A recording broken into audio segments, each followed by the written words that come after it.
How's it going, everyone?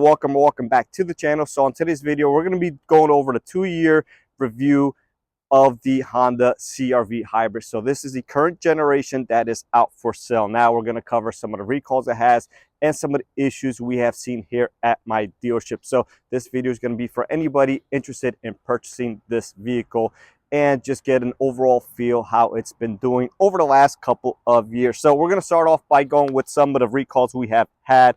And there has been a block inspection. We have done maybe a handful, and none of them actually ended needing a short block replacement, which is good. Same thing with the ECVT, which is the transmission. There's a simple inspection and nothing that we needed to replace at this time. Also, a PGMI 5 software update. So you come in, we perform the update, and you'll go about your way. So no big deal there as well. Now, there is a recent recall for the battery pack in the rear of the vehicle here. So this is the hybrid battery pack where it can have a broken component and end up needing replacement of the battery. So this vehicle is not affected by it. I believe it was a very small number, under maybe 100 vehicles or so that were affected by it. So that is obviously something good. Very minimal vehicles affected by it. So no big deal there at all. So what is a big deal is this EPS sticky steering situation that has plagued Honda for the last couple of years over various models.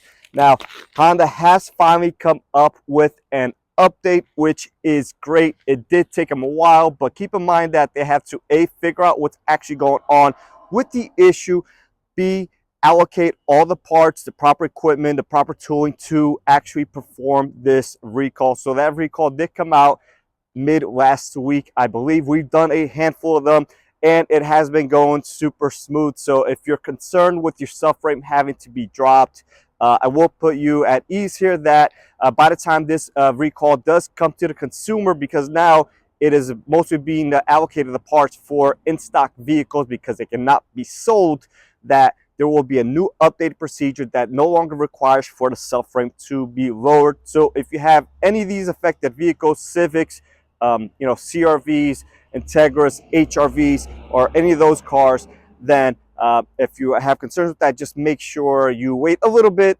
and there will be an updated procedure that no longer requires the subframe replacement.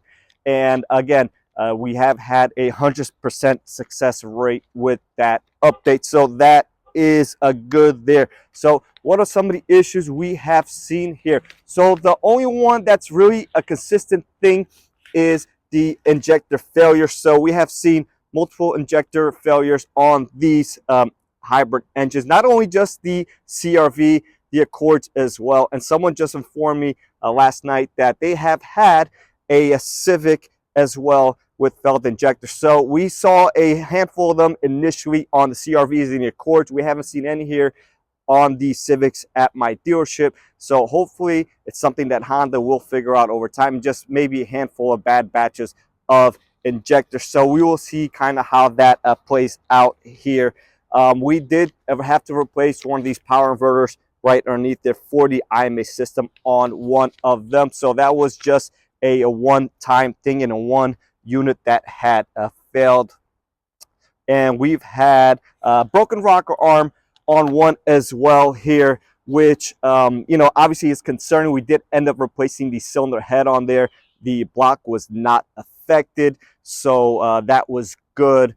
But just one case here, and luckily the valve didn't drop, because obviously that would have been bad for everyone. So does seem to have some sort of a trend there, but we're only seeing one of those at our dealership at this point. So again, I wouldn't be too concerned with that for now. We did also have a battery pack that we needed to get replaced early on as well. And once again, that is in here. So we have one of those that we had to be replaced. And take note, there is no spare tire in this vehicle. Some customers are opting for a full-size spare in the trunk, but that's not really efficient because it does take away from the trunk space itself. So just something to keep in mind if you are in the market for one of these vehicles. They do come with a fix-it-flat pump, and this person actually has a different type of pump here with slime in it as well, it looks like. So just something to keep in mind there.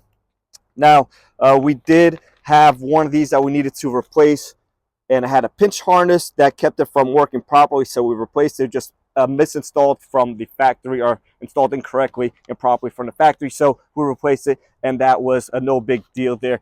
And we did have one come with a dashboard harness that was routed incorrectly, and we caught that right at the PDI, so we addressed that before the car was even sold. So obviously nobody wants their dashboard ripped out, especially if the car hasn't even been sold yet, but we did need to correct it before it was sold, so we corrected it.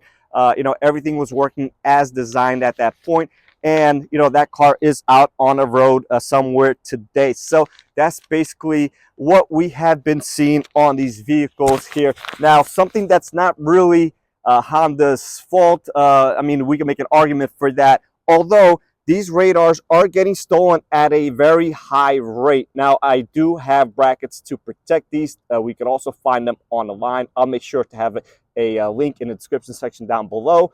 And these come off very, very easily, unfortunately, and they are being targeted with some other Hondas. It sits right behind this emblem here, and you simply pop this out, and then they pop out the radar. Not so gently either. They do cause some additional damage to the grille, which does need to get replaced. So very concerning for those vehicles, and unfortunately it's just something that we do see here, and it's probably going to continue to be a trend. So if you live in an area where theft is an issue, something you want to keep in mind, and that is for a lot of vehicles, but for this particular vehicle, that's the thing they want on these. So as far as the interior goes here, there's not too many issues. The only thing that concerns me, and you can kind of see that already here, is these buttons here for this car. So the cup holders are here. Obviously people eat snacks, they drink hot drinks, cold drinks, whatever, and these buttons over time will get damaged. So I think these buttons could have easily been somewhere in this area here, away from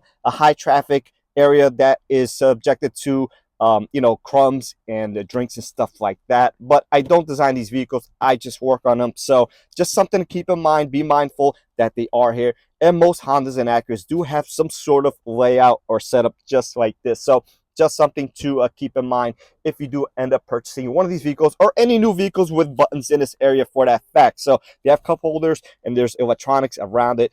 Just be mindful. That goes for any vehicle. Other than that, we have been pretty solid over here inside.